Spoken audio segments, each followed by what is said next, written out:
जय जय श्री चैतन्य जय नित्यानंद जय द्वैत चंद्र जय गौर भक्त वृंद। हरे कृष्णा कृष्ण कृष्ण हरे हरे, हरे Ram Ram Ram Hare Hare.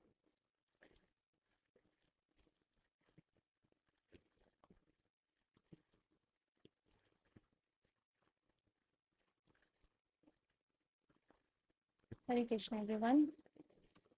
So before I start reading from the next paragraph, I just wanted to um, correct something that I said yesterday.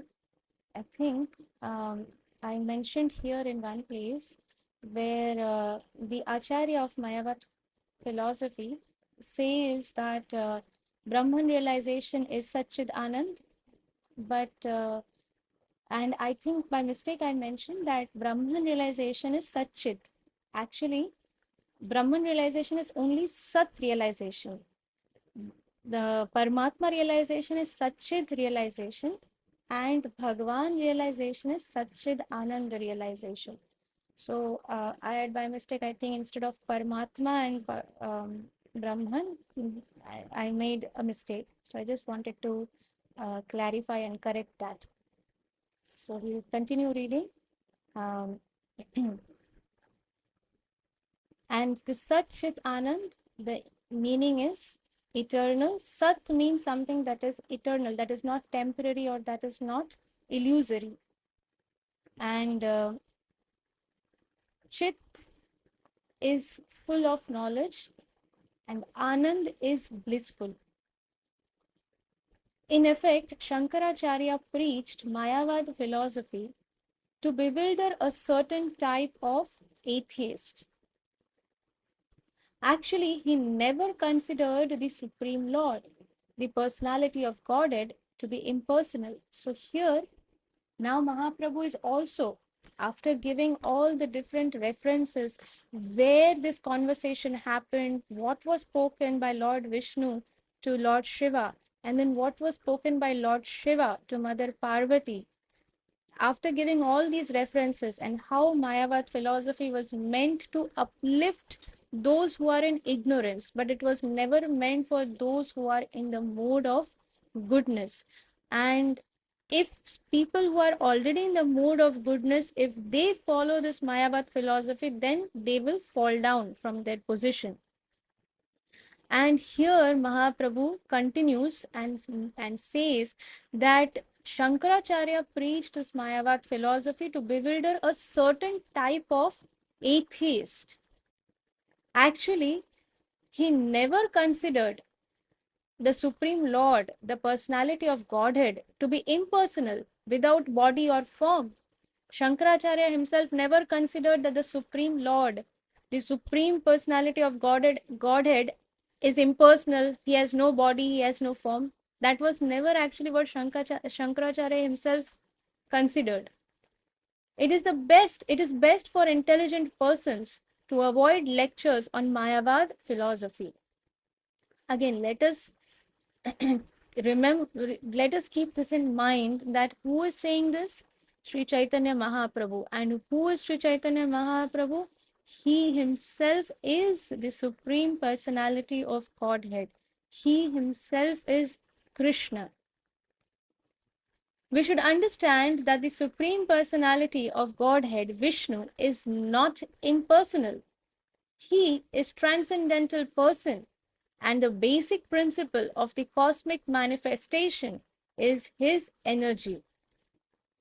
In the Bhagavad Gita, in the 15th chapter, now this is Purushottam month, and usually devotees they read the 15th chapter, Purushottam, the Yoga of the Supreme Personality of Godhead, or Purushottam Yoga, the 15th chapter of Bhagavad Gita. Every day, the devotees make a practice of reading the verses, the translation, and maybe at least one or two purports, whatever is possible. so, so there Krishna says that there are two types of living beings, Jivatma. One category is the fallible, the other category is the infallible. Fallible means those who are Nitya Baddha, who have who are all, constantly from the beginning.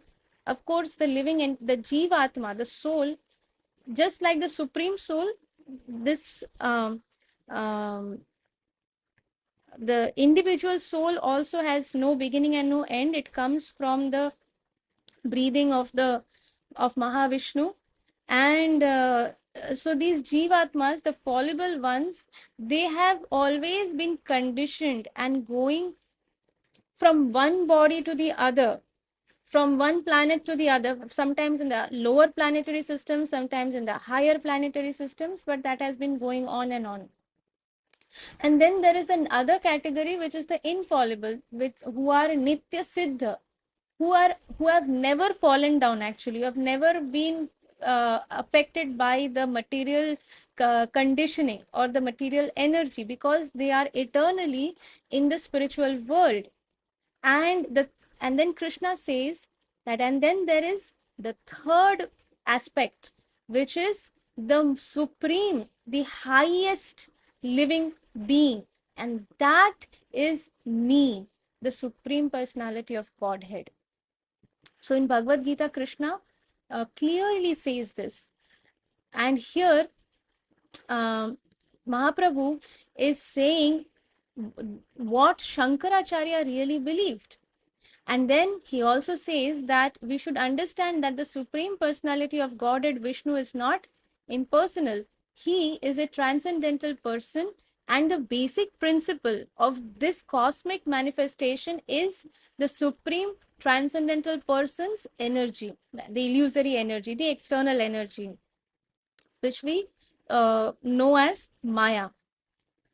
Mayavad philosophy cannot trace the energy of the Supreme Lord back to its source, but all the Vedic literatures give evidence of the Supreme Lord's various energetic manifestations.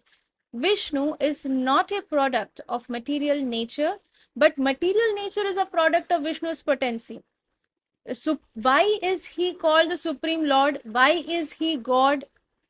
Because there is nothing that is impossible for him. And through his breathing, we cannot speak just by our breathing. If we keep our mouth closed and we are breathing, and I want to say something, the person sitting in front of will not understand any words that I'm saying. I may speak in my mind, but the person in front will not understand anything.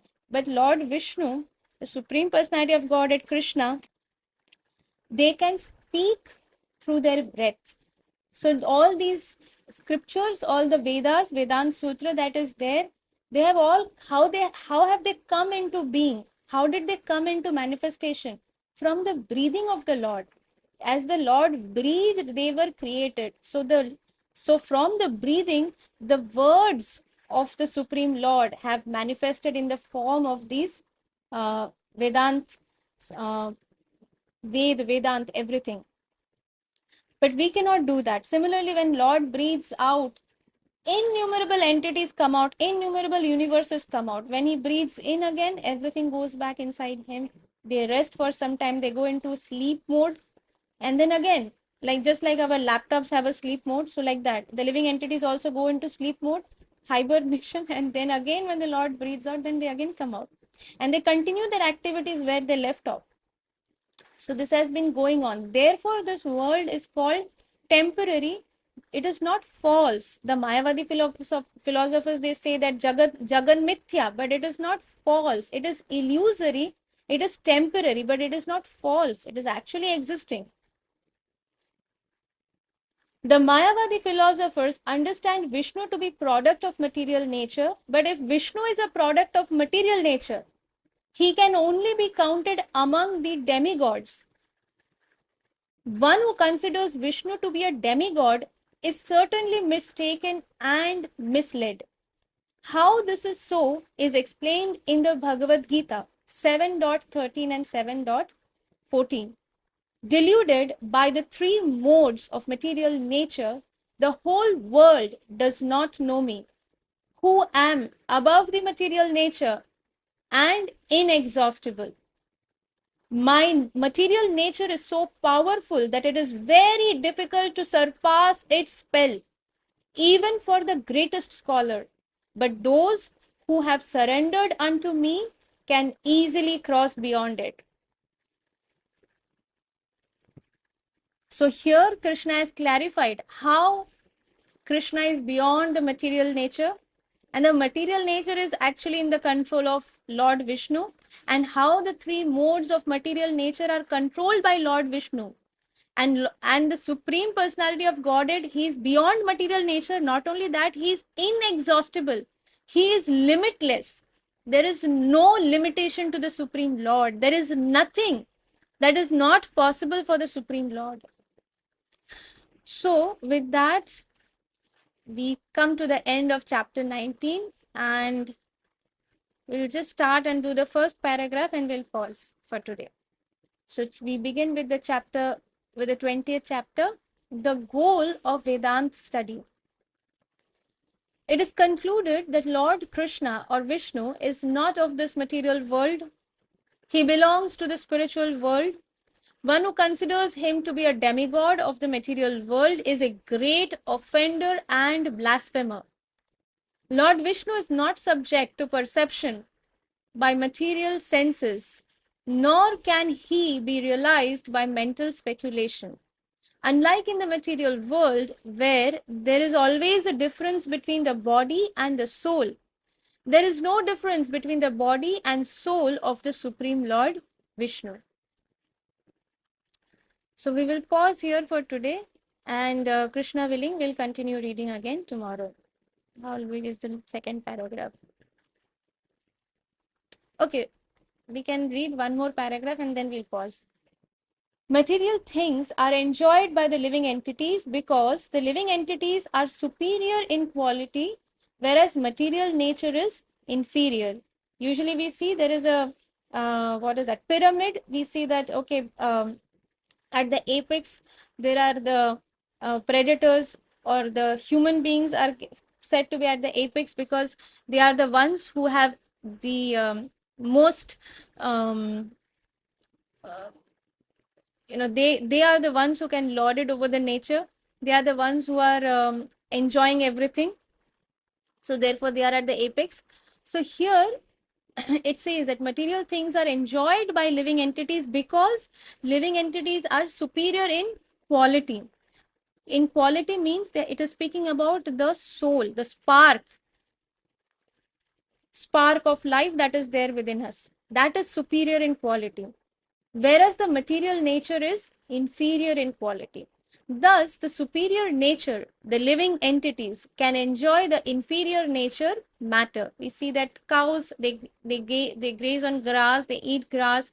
Then there are other herbivorous animals. The carnivorous animal feeds on these herbivorous animals.